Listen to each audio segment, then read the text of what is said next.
I'm moving to Miami to go work on Icon of the Seas, the world's largest cruise ship, and I'm so excited about it. Hello everybody and welcome back to the channel. If you're new here, my name's Michelle and I make living and working on cruise ships a big part of my personality, and so that's exactly what this video is going to be. Today we are doing a life update and what's next for me this year in terms of cruise ships. So let's get into it. Let's go back to the start. So I worked on a cruise ship 2025. I signed on in March of 2025 and I signed off in October of 2025. Since then, I've just been at home in Sydney trying to heal from certain things. Actually, I said no to the following contract that they offered me for a few different reasons. I had personal commitments, stuff came up, there was also a breakup. We all know that story. But I have been slowly over time doing the rehire process to go back to work as support staff for Royal Caribbean, and as a lot of you know, I have finally got my offer. So as I'm filming this, it is currently the 14th of May. I am flying to my next contract next week. So after I went through the whole rehire process, you then have to wait until you get your offer or ship assignment. So I did receive my ship assignment 2 months ago in March, and I did feel my reaction, but I will like to preface this. I did not let myself fully believe it was happening and it was true for a few different reasons. It is sort of known in support staff for Royal Caribbean that the person who does our scheduling isn't the most cooperative. It doesn't make things easy for us. There's a lot of chopping and changing last minute. So when I received this offer and it was so far in the future, I didn't trust that it wasn't going to change in that time, because something you learn working on ships, or at least as support staff for Royal Caribbean, is you don't know what ship you are getting really until you set foot on that ship, because she changes it like a few days before. It can be changed, it can be cancelled, it can be postponed. So I was just in a state of really not letting myself fully believe this was the ship and the contract I was getting, and hence my reaction. I was also still a little bit depressed and heartbroken about previous stuff. So I'm going to put in the clip now of me getting my offer, and you can see my reaction is very not entertaining at all. But this is when I found out where my next ship is gonna be. Friends, I've just gotten my offer. Mixed emotions because I just saw it already. Oh, it's not the ship that I didn't want.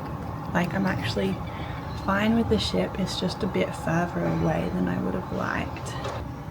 It's Icon of the Seas, guys.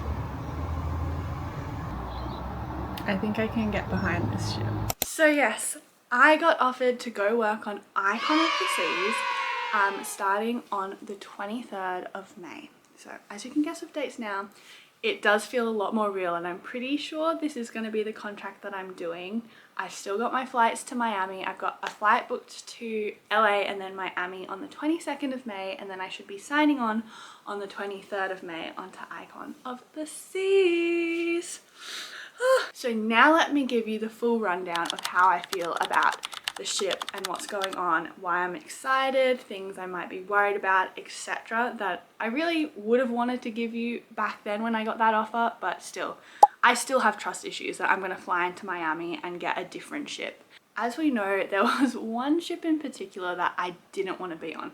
I didn't particularly care where I was going. Obviously, I was on Spectrum last time, which was based in Asia, which was an amazing contract, but that meant I've never touched the Caribbean, never touched Europe, Alaska, etc.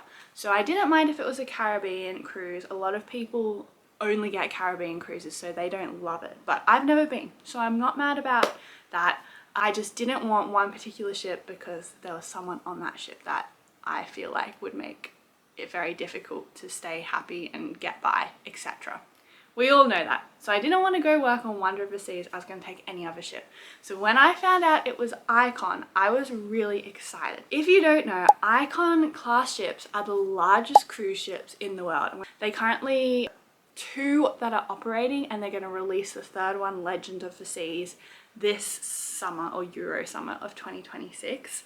So they are massive. I think they can hold like I want to say 8,000 guests, which is the largest in the world. There is 9 different neighborhoods on these ships, like different areas. I'm so scared I'm gonna get lost on this ship because it's way bigger than Spectrum or any ships that I've been on in the past. That does also mean it's actually technically the newest sort of designed cruise ships that we have in the Royal Caribbean fleet. So we are still releasing Oasis class ships at the moment. Was a newly designed ship, so a lot of new cool features that I wouldn't be experiencing on older ships that I'm also very excited for. The crew cabins. So obviously if you've watched my videos when I was on Spectrum, you saw it was very basic, like bunk bed, bathroom, very small cabin. It was enough, and I loved my cabin on Spectrum, but the cabins on Icon, guys, are gorgeous from the photos I've seen, and I'm actually very excited. What they've done is they got crew to input on the design of these cabins on Icon of the Seas, and what they came to is this L-shaped configuration. Rather than having the bunk beds on top of each other like this, they put in a corner in an L shape, which means it's a lot more a cubby hole that the person can hang out in, and there's more space for people to sit on their beds. Because when you are in this bunk bed situation, like for me, it was difficult to sit up straight. I definitely couldn't sit up straight on the top bunk, and the bottom bunk, it was still a bit of a squish. But because they've done this L shape and both of your, like their feet are gonna be the only bit covered on the bottom bunk, they have way more space to just sit up and chill in your little cabin. As you can see, there's so much more lighting. I've been told there's lots more storage in these cabins, and I love that it's not a carpeted floor. It's like a laminate floor, which should be easier to clean my hair up off. The other things that are exciting is I've heard the food is good. Technically, what I've been told is the food on newer ships is normally better. Food on Spectrum was pretty good because ingredients were cheaper in Asia or in China. So we are back in the USA. My home port is going to be Miami. Here is better. I actually had my good friend Aranza, love you girl. She went to visit Icon of the Seas as a crew member. She's currently on another cruise ship, but she went on Icon and she said, I ate in the mess and the food is so good. And this was like a month ago. So I've got high hopes for okay food. Like I'm not going to be starving. Hopefully I can manage not to put on weight again, but we'll see. Also, the facilities on this ship are all new, redesigned. Crew mess on the older ships is just like a very much cafeteria vibe. The photos that I've seen make it look more cafe-esque. There's lots of cool spaces as well. The crew cafe looks really nice. The bar, the gaming room, it's been designed rather than just like bland seating and bland textures and stuff. They've put in different materials to make it feel a bit more homey, I guess. The last exciting thing about being on an Icon class ship is there is a ship dog. This is probably one of the top tier things that I'm most excited for. When they released Icon of the Seas, they decided they were going to have a dog for like well-being on board, and so this is Rover. He is the ship dog, the chief dog officer of Icon of the Seas. So he wanders around, keeps the guests happy, also hangs out with the crew and makes sure they're all feeling good. So I'm so happy. One of the things I missed when I was working on Spectrum was I used to say, I just wish I could pat a dog. It's such a weird thing that you don't realize you'll miss. And when I used to see dogs on land, I wanted to pat them so bad and just interact with a dog. But we've got a dog, so Rover's going to be hanging out on the ship. Can we also discuss that it's someone's job to just look after a dog on a cruise ship? This is unrelated to Icon, but they've released a new ship at an Icon class. The second Icon class ship is Star of the Seas. Its dog is named Sailor, which is the sweetest thing ever, and they're about to release Legend of the Seas, and it's got a new puppy, and his name is Skipper. Those are the things that I'm most excited for about getting Icon, which I did not express very clearly when I first obviously got the offer. I did try to discuss this with my parents and I got a few clips. It's very bad. I'm gonna throw them in now so you can see, I guess, me trying to show my excitement to my parents. Once again, had major trust issues that this was not going to be the contract that I was actually getting. What? It's just sad. What's sad? Our family. Why? Because this quirky people I'm the only normal one in the family. Well, I wanted to do an announcement. you've been an offer. Do you have any predictions? Not likely to get Spectrum again. The ships. Do you remember what class I was on? Quantum. Yes. Quantum Ultra class. Quantum. So this is the newest, Star of the Seas. Is that Oasis? No, Class? this is Icon class. These are the Oh, two God. Icon class ships. They're the biggest cruise ships in the world. They're about to release the third Legend of the Seas, which will start in Europe and then make its way over to the Caribbean. Okay. Ready? Yeah. Open? Yeah. It's one of the big ones, is it? Yeah. Icon. Icon. The largest cruise ship in the world. There's only one flow rider though. Look at this. This is what sports staff work. The Crown Edge. Okay. Oh, Oh, so it's like a... Over the side. it'd be funny if you went into the water. And then it will go to Coco Cay. There's Star and Icon next to each other. God, it's just It's obscene. like Disneyland, it is isn't it? obscene, isn't it? Like it's so Disneyland big on and the- colourful On and... the water. And lastly, what we're going to discuss is, okay, well, where will I be then? You know the ship, you know what it looks like, the biggest cruise ship in the world. What is the itinerary, I hear you ask? So the itinerary is actually better than I thought. Basically, for sports staff, I think the general rule is longer cruises are better for us. In Spectrum, we had 3, 4, 5 and 7 day cruises, and the longer the cruise was always the better the cruise. They're more expensive, they give people more time to sort of explore, and they don't feel like they have to cram everything in, and it's a bit more relaxing on the crew. So every Saturday I will be in Miami, Florida, which is exciting. Biggest port in the world. This port literally releases around 8 ships a day. It has 8 different cruise ships, normally 2 Royal Caribbean ships as well as other cruise lines. So I'm excited to see how the logistics of all of that work. Basically, Icon of the Seas jumps between Eastern and West Caribbean cruises.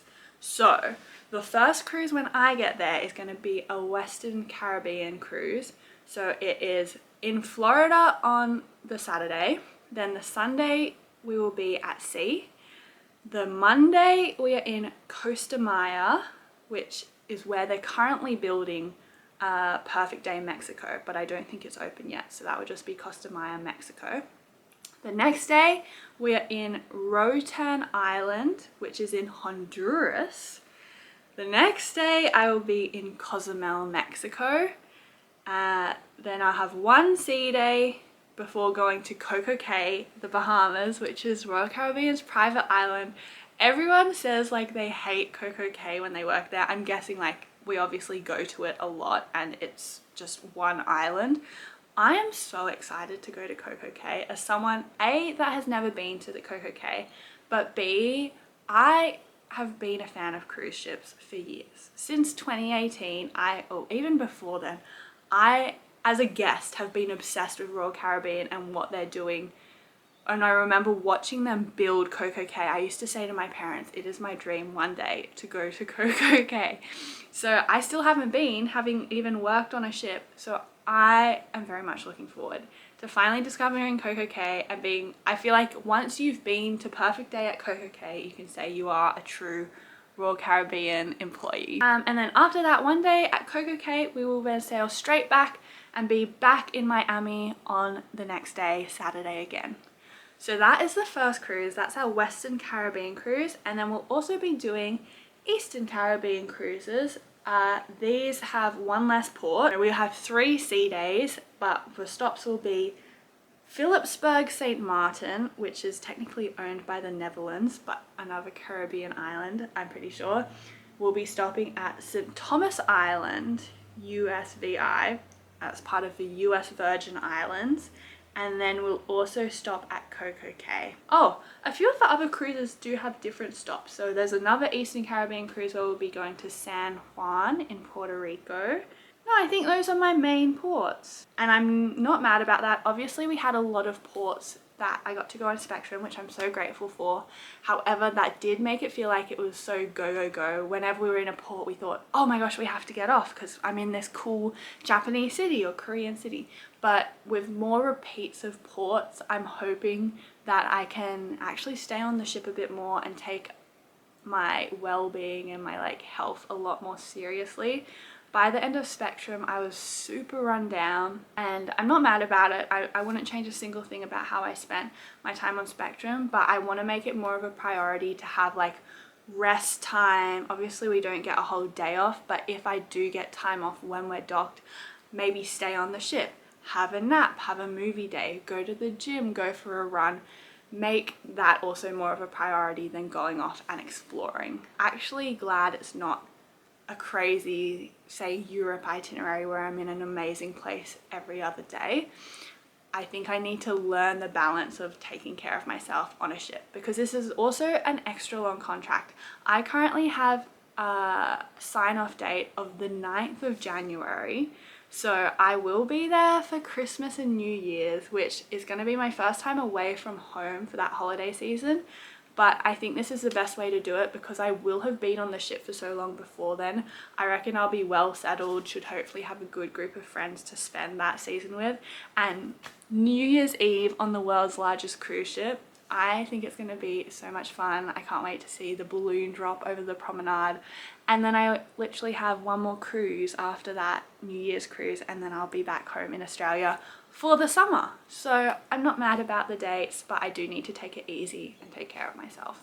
Also, fingers crossed if it's not crazy port-wise and I do prioritize staying on board and having downtime, maybe I'll get to document a bit more for you guys. No promises though at all.